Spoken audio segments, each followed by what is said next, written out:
त्या चतुर्वेदाचा मणी असताना तिकडे जायचंय. तिथे राजविहार लेण्यामध्ये बाईसांना भीती वाटू लागली. कालच्या वेळेमध्ये तुम्ही ऐकलं की अनेक शब्द, अनेक आवाज वेगवेगळे. तर ते देवता विचारतात. त्या ठिकाणी देवतांचा राहावा असतो. भूते राखती. तर म्हणाले ईश्वर आलिया प्रतिबंधावी. त्या भूतांना आणि देवतेंना ज्ञान आहे की तर देव आलेले आहे चक्रधर स्वामी. तर त्याने असे आवाज केले नाही पाहिजे की ना म्हणाले ईश्वर व्यवस्था भंग न करी. म्हणजे ईश्वर व्यवस्था चक्रधर स्वामीची सृष्टीची व्यवस्था आहे, ते भंग करत नाही. सदायंबाला स्वामी शिक्षापन केलं की देवते निरोध होय किंवा डांकुली वांकुली वाहिली ना कोणी ढकल्याने. तर हे शब्दाने सुद्धा आपण ती व्यवस्था भंग करू नये. ईश्वराने कधी वाईट शब्दाने केलं का निंदा देवतेची? नाही केली. असं एक हेतू सांगायचा त्यांना की ते जी ईश्वर व्यवस्था आहे, सृष्टीची व्यवस्था आहे, ती भंग करत नाही. मग तुम्ही देवताजनी स्थानाला गेले आणि तुम्हाला देवता शोध झाला तर तुम्ही म्हणाले मी देवाच आहे. मग किंवा तुम्ही आता उज्जैनला स्थान आहे वंदन करायला गेले, चालेल का? ईश्वर व्यवस्था बनतील का? हा ज्याच्या त्याच्या चातुष्ट्याचा प्रकार आहे. कोणी म्हणतं स्थानाला गेल्यावर काही नाही, स्थानापती सहाय्य करल ना. हा सगळा तात्विक चिंतनांचा गोंधळ आहे. तिथे ईश्वर स्वतः आहेत ना, स्थानापेक्षा ईश्वर मोठेच आहेत ना. मग ती व्यवस्था भंगली का देवाने? भंगत नाही. वचनाची व्यवस्था बी भंगत नाही. स्वामी महाराष्ट्र असावे, संपला विषय. महाराष्ट्राच्या बाहेर तुम्ही गेले मग स्थानाला जा, नाही तर फिरायला म्हणून जा. तुम्ही सहाय्याची अपेक्षा नका करू. का सामंता सामर्थ्य सिद्धीने. कुठं वचन आहे?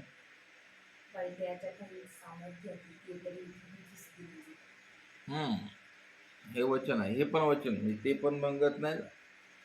आपल्या भक्तांना दिलेलं वचन ते पण भंगत नाही. देवतेला पण वचन दिलेलं आहे.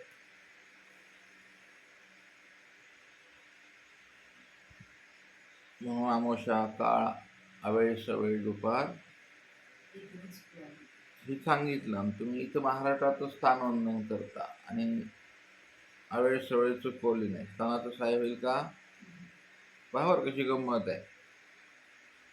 ठीक आहे, तुम्ही बहुता समावेश म्हणून चालले, सगळं मार्ग मिळूनच चालला स्थानाला, अवेळीच निघाला, चालेल. मार्ग स्थानापतीला डोमेग्रामला चालला म्हणजे हे सगळं चातुष्ट्याचा भाग आहे. ते स्थानापती सहाय्य नाही करत. मग मला ते स्थान यात्रेला गेले, ॲक्सिडेंट झाला, होऊन मेले होते, ते गडबड केली त्यांनी काहीतरी. म्हणजे नाराज आणि उदास व्हायचं काही काम नाही ईश्वराकडे. देवाने मला सहाय्य केलं नाही ना, मी 12ला गेलो, आम्ही द्वारका मथुरेच्या यात्रेला गेलो, बद्रिक आश्रमला गेलो, आमचं पोरगं मेलं. मेरणारच होतं ते. देवाचा काही उद्देश नाही.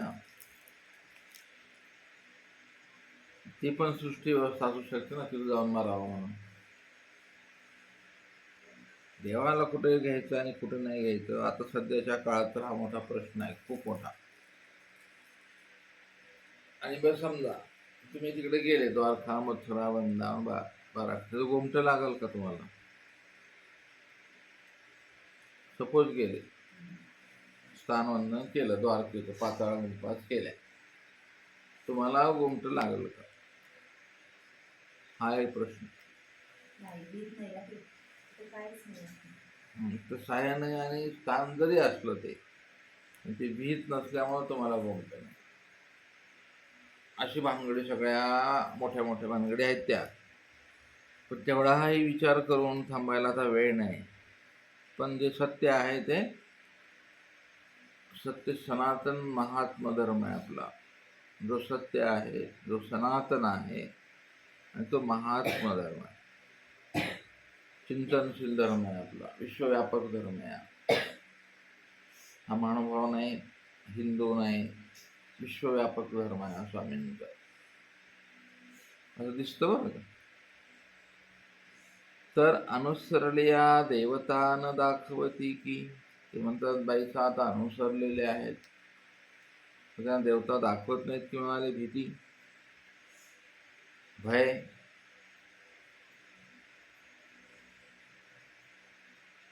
कसं वचन आहे ते अनुसरल्याबद्दल? याशी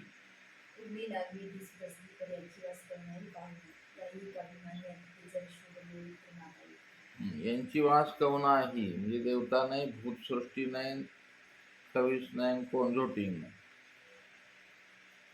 तुमच्या नादीच कोणी लागत नाही.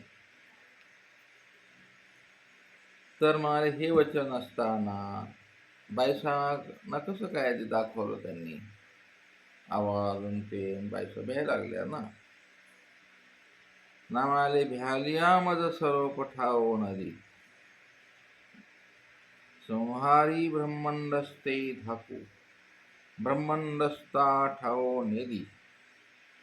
म्हणाले ह्या भूताप्रेतांना, पिशाच्यांना धाक ईश्वर स्वरूपाचा, की मला ती आमची ब्रह्मंडस्ता सुद्धा ठाव देणार नाही, म्हणून तुमच्या नादाला कोणी लागत नाही.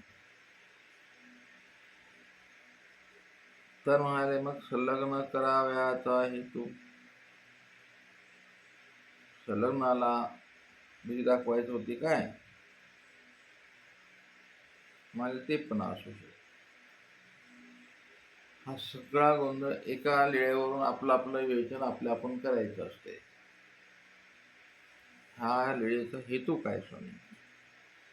म्हणून ही लीळा आवर सामर्थ्याची आहे आणि सर्वज्ञानी सृष्टी व्यवस्थेच्या लीळेमध्ये आपण कुठे आहोत, कुठं असायला पाहिजे किंवा कुठे असू नये, संयोग साहित्याने माया करते म्हणून कुठंही काय करू नये, कोणत्या वेळेला कुठे जाऊ नये, कुठल्याही जगात जाऊ नये. पुरुषोत्तम क्षेत्राला जायला सांगितलं नाही, आहे की नाही? हे कोणाला सांगितले वचन? पुरुषोत्तम क्षेत्राला जायचं नाही.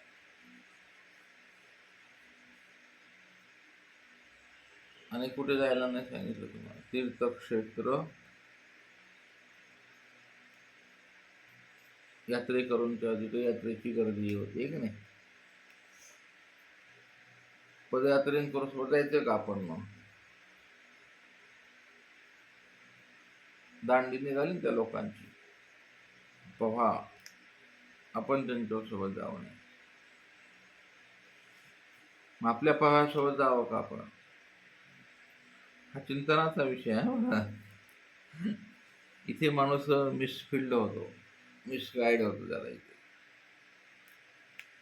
जो तो आपापल्या मग जाणारच आहे, तो जाणारा जातोच राहतो. मग सत्य जाणून घ्यावं लागेल ना केव्हा तरी, कुठेतरी. एक चिंतनाचा विषय आहे. 1000 लोक म्हणून जायला सांगितले का तुम्हाला स्थानाला? पहा बरं कशी विरोध, तत्वाचा विरोध कसा येतो बघा बरं. म्हणून ते म्हणतात की हे कुठे हे आपले आयतेपणे जाणावे, की कुठं सहाय्य आहे, कुठं देवता दाखवणार नाहीत, कुठं शोभ होईल, हे तुम्ही आपल्या चातुष्टाने ओळखा. आपला धर्म आपण आचरा. आचरितयाचा धर्म. धर्म म्हणजे तत्वज्ञान. मग धर्माची परिभाषा बदलते. आचरितयाचा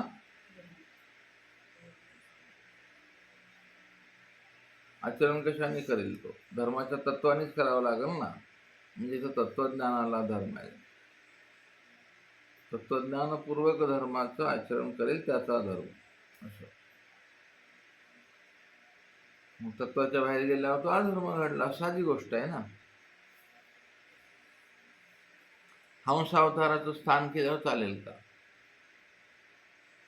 नाही चालेल. दत्तात्रय प्रभूंचं पाहावं, अशी गमती होत राहतात.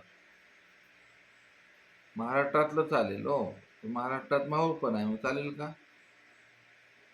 नाही चालेल. दत्तात्रय प्रभू उज्जैनला गेले असते, चालेल का? समजा दत्तात्रय प्रभू उज्जैनला गेले, नाही चालेल. म्हणून हे सगळं आपले न्यायतेपणे जाणावं. मग मागच्या वेळेमध्ये फुलंबरीला देवाने ते सिद्धरस सांगितला. तर तो सिद्धरसामध्ये सामर्थ्य कोणाचं असतं? नाव आले तिथे आजोळ माया त्या परमाणूमध्ये नटलेली असते. यथा परेशवल्ली कळंक शब्दवेद्या शतवेद्या सहस्रवेद्या, हे वचनच आहे की देवाचं, आहे का नाही? एक शब्दवेद्या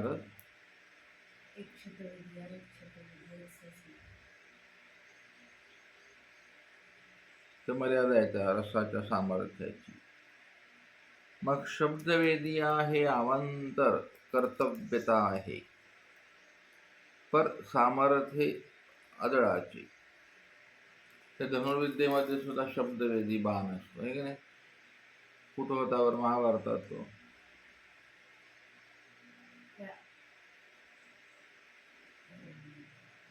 त्यानं पळवून नेलं नाही का द्रौपदी?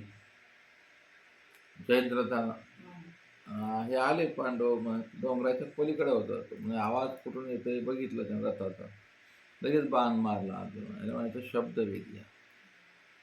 किंवा भटोबासान बाण मारला, कान मारून गेला डोमेगावला, तो पण तो शब्द वेगळाच होता, चोर. आणि कोणाचा शब्दवेदी याची करणी पण असते. तंत्रमंत्रामध्ये समजा आता कोणाच्या घरात करणी करायची आहे, इथं बसून करायचे आहे, इथून शब्द म्हणले तसे त्या घराचं नाव घेऊन, मग तिथे काय कपडा वगैरे लागतो घरातला, कुणा तर बाईचा बुवाचा, ते कपडा समोर ठेवून म्हणलं की बरोबर त्या घरात जाऊन करण्यावरती. किंवा मग गोदड्या पेटतात, कपाटातल्या वस्तू पेटतात, ह्याला काय म्हणायचं? हे शब्दवेदी याच रस असतो, आपण सामर्थ्य रूप असतो.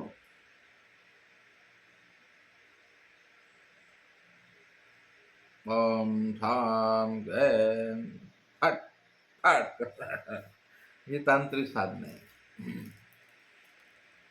काळे उतरायचा काय असतो? तो मंत्र. विंचवाचा मंत्र. साप उतरायचा मंत्रविद्या आहे. चांगल्या आणि वाईट सगळ्या विद्या या आपल्या महाराष्ट्रामध्ये आहेत. म्हणून ते सांगतात की ते सामर्थ्य जेवढं आहे ते एक तर देवतेच्या अधिष्ठानाचं असतं किंवा आदळ मायेचं सामर्थ्य असतं. हे पण ज्ञान पाहिजे. औषधामध्ये काही सामर्थ्य असतं, गोळ्या खातो आपण, त्या गोळ्या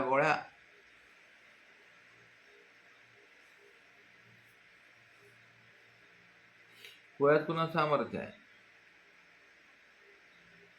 नाही माहिती? आजड मायाचं आहे, नाव माया, आजड मायाचं सामर्थ्य आहे. पण जोच रोग त्याची देवता, तर ते जरी आजड मायाचं सामर्थ्य असलं पण डॉक्टरहीन जातीतला आहे, गोळगुण येत नाही. डॉक्टर उच्च जातीतला आहे पण फुटक्रिया तुमची त्याच्यापेक्षा उच्च आहे, तर त्याच गोळ्याने गुण येत नाही, गोळ्या त्याच राहतील.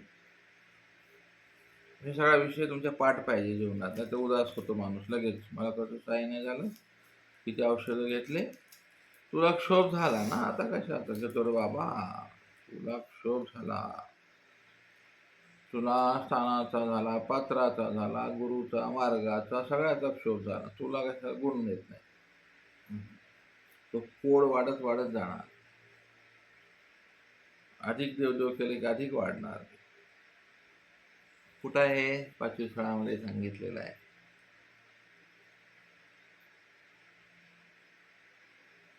आपण देवाचं तीर्थ देतो. तीर्थ सामर्थ्य कोणात जातं?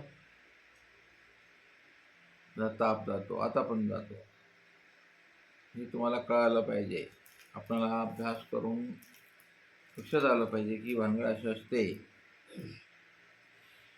त्याचे जे देवतेचं अधिष्ठान समग्र ठिकाणी असतं,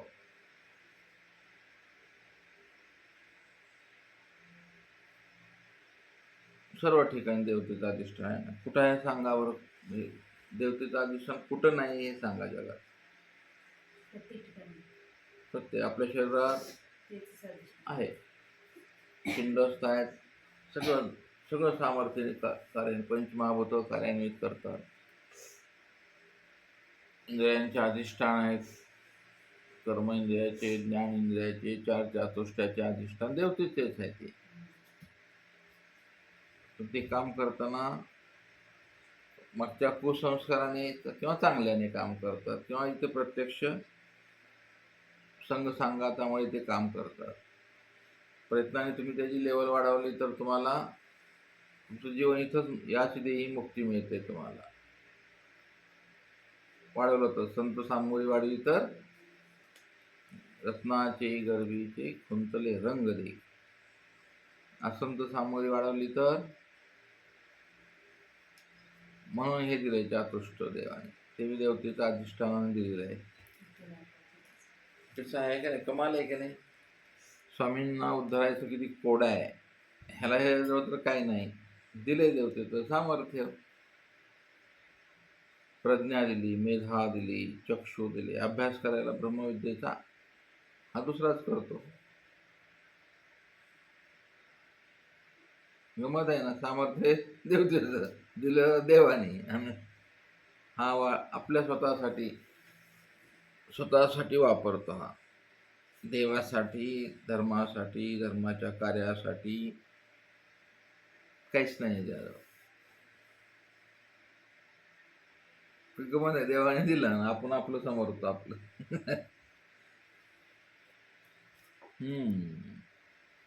आवडच आहे. शास्त्र समजायला खूप कठीण आहे. तर म्हणाले, भूमियांत जडद्रव्य असता बाहेर कैसे रिगे. हे गुप्तधन. भूमियांत जडद्रव्य आहे, कसं बाहेर निघतं म्हणाले ते. स्वामीने काय सांगितलं त्यावेळेला? स्वयं म्हणाले तर पावला पावली जण आहे म्हणाले.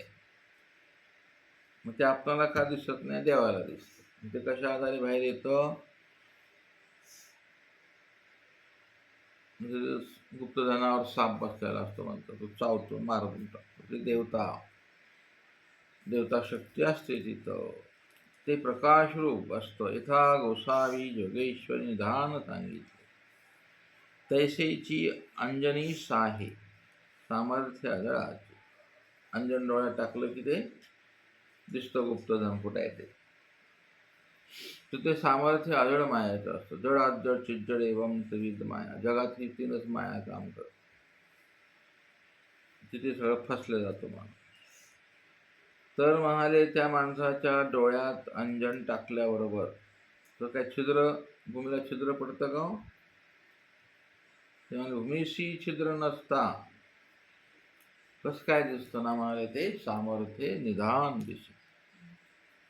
पानाळ्या यथा विद्यावंता स्थान दिशे, तेथ विवसिता यक्षणीचे संलग्न.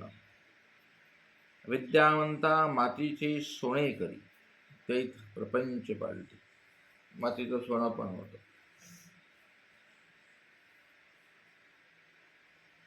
करू शकता विद्यावंत.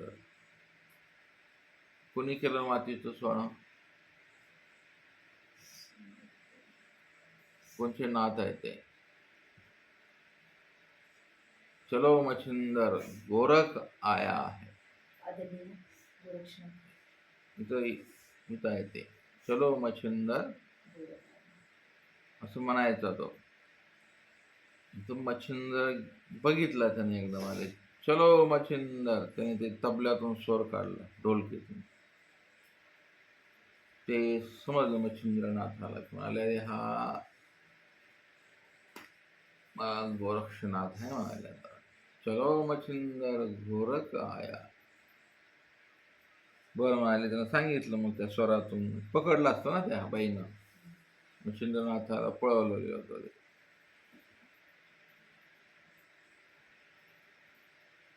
मग म्हणाले ठीक आहे. त्याने दुसरा स्वर काढला. म्हणाले निघ आता, इशीच्या बाहेर ये, मी तुला तिथं भेटतो. मग हे बी निघाला पठ्ठ्याला गेलं. बायको बियकोला काय सांगितलं नाही, पण एक सोन्याची वीट घेतली सोबत.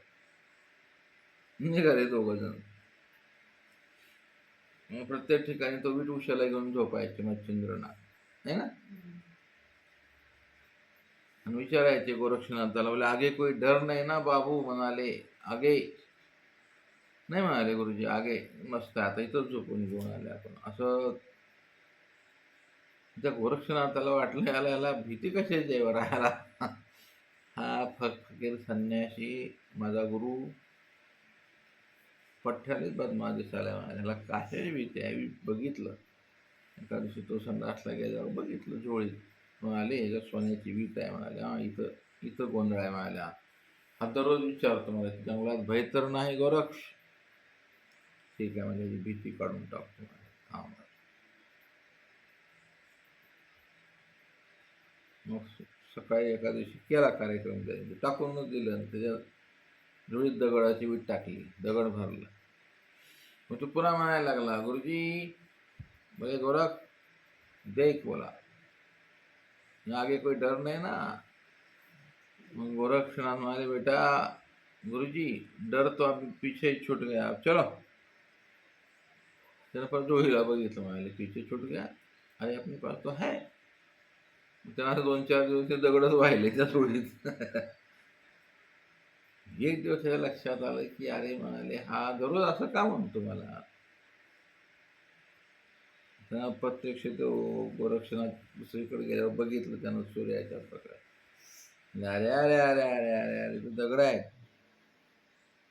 दुःख करू लागले. मच्छिंद्रनाथ म्हणाले अरे अरे अरे अरे काय. म्हणाले हा शिष्य आहे पण हरामखोर आहे. म्हणाले आल्यावर भांडणं झाले. म्हणाले गुरुजी तुमच्या चरण प्रसादाने मागे बघा. म्हणाले तुम्हाला ह्या दगडात काय घेऊन बसले. मी काय म्हणतो गोरख, मागे तर बघा तुम्ही. तर तिथून ते चालले होते ते पूर्ण पर्वत सोन्याचा झालता. म्हणून ते सांगतात यथा विद्यावंत मातीचे सोने करी. सोनं होतं ते प्रपंच पालटे, माया बदलून टाकते. तर चोरून गुप्तधन आणलं तर ते आणताना सोन्याच्या विटा झाकून ठेवून पुन्हा बघितलं तर कोळसा. हां हे कोण करतं. आजळ माया. तिला सगळं समजतं की बाब्यानं हा चोरून आणलं या बाब्या. आणि आपण जर चोरून परमार्गाचं धन आणलं किंवा आपण परमार्गाच्या नावाने कमावलं आणि परमार्गाला खर्च केला नाही, मग काय होईल. कोळसा कोळसा होतो. हे सत्य आहे बरं. हे आम्ही अनुभवलेलं आहे. उपयोगी गेलं तर ठीक आहे, मार्ग त्या लेवलचा असला तर बरं आहे. नाही तर ह्याने सगळं करायचं उद्योग त्या पैशावर. एक सेवीत जाय एक न सेवीत जाय. हा न सेवीत आलोट प्रमाद यावी गुरु. म्हणून तोची विपरिणाम होय.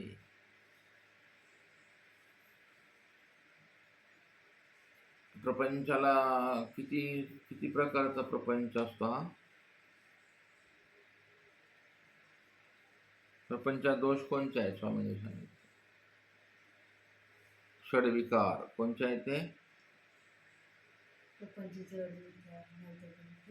प्रपंचात षडविकार आहेत आपल्या शरीरात. कोणत्या शरीरात षडविकार? प्रपंचात, प्रपंच नाही जायते. हा, हे आहेत नाही तर केस आता काळे होते पांढरे झाले. आता लहानपणी केस नव्हते, मोठे झाले केस येतात. सगळं असं बदल होतो. ते षडविकार सांगतात. त्याला म्हणायचं विपरिणाम होय. हे तुम्हाला माहीत पाहिजे निर्णय. नाही तर तुम्ही त्या चकाचौंध म्हणजे जगतामध्ये एखाद्या मोठ्या मॉलमध्ये गेलं तर तुम्हाला तिथं धर्म सोडून द्यायचं आहे. एवढे मोठे मॉल असतात, 10-10 एकरमध्ये मॉल, 10-10 मजली. किती? 10 एकरमध्ये 10 मजली मॉल. ते चालायला जाऊन ह्यालाच माणूस गाठून जातो, एवढे मोठे मॉल आहेत ते. सगळीकडे लिफ्ट, चालायला सुद्धा लिफ्ट काचेचे, वर जायला लिफ्ट, चालायला बी लिफ्ट. असं टेक्नॉलॉजी आली. ही टेक्नॉलॉजी म्हणजे काय? विपरिणाम. ते अजड मायाचं काम आहे ते. त्याला एवढं काय नटायला झालं तुम्हाला? यथा पांढरा कोड होतो बायकोला, नवऱ्याला होतो. तांब्याचे सोने होई होतं, तेथ रक्ती कळंक जाय. म्हणून ते सांगतात की असे काम करतं सामर्थ्याचं. मग आपल्याला काय विचारायचा?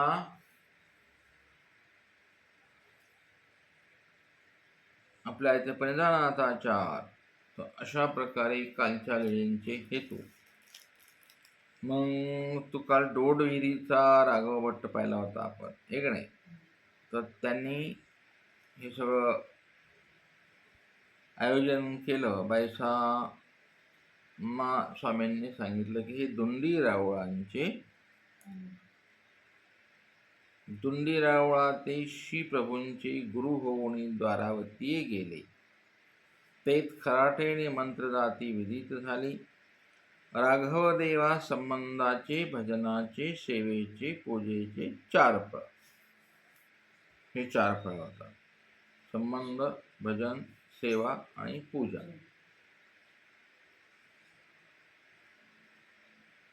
संबंधाचं फळ कोणचं? पूजेचं फळ कोणचं? सेवेचं आणि भजन. सेवेचं फळ कोणतं होतं? 4 फळं होत असतात. आपण कोणाकडे गेलो तर त्याला ते 4 फळं होतात. किंवा आपण कोणाचं पूजन केलं तर आपल्याला पण 4 फळं होतात.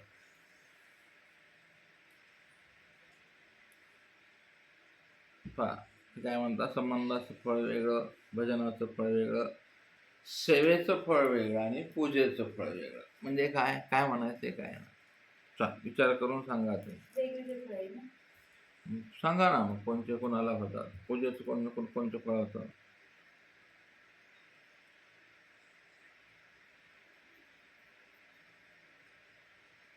विचार करून सांगा. म्हणजे हे पूजेचं फळ झालं, हे सेवेचं फळ झालं.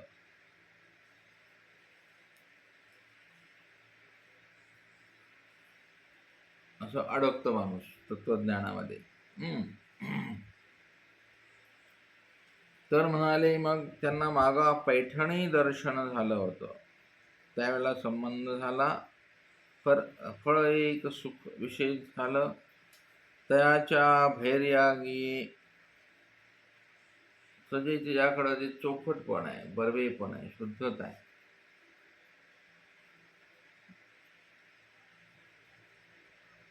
त्याच्यामुळे त्याची वेल वाढत गेली. भाव आहे त्याचा, भैरा चांगला आहे त्याचा, वगैरे वगैरे सगळं म्हणाले. त्या प्रसंगातून आपणाला काहीतरी सांगायचे ते. मग तुम्ही म्हणाल की ते राघव भट्ट ते उपदेशी नव्हते. उपदेशी जरी नसला तरी त्याला 4 फळं झाली ना. तुम्ही आता उपदेशी आहेत, तुम्हाला ज्ञान झाले. जर तुम्ही हे काम केलं तर तुम्हाला पण असं होतं. म्हणून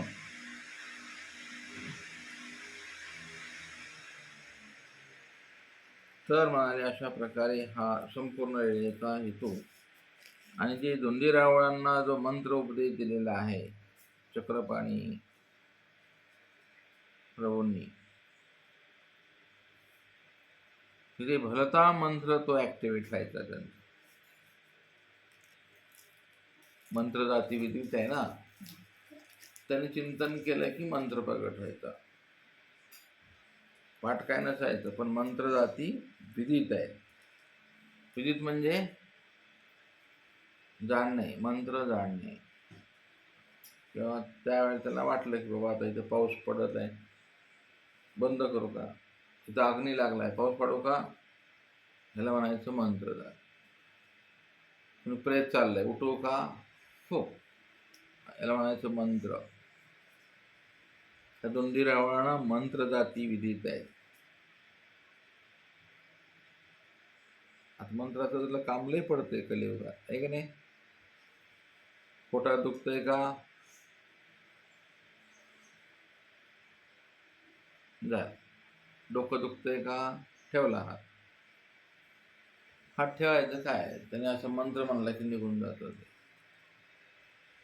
अंगात येतंय का, मन म्हणतं.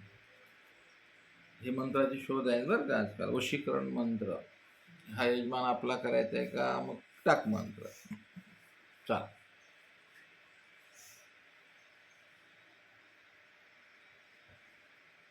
दंड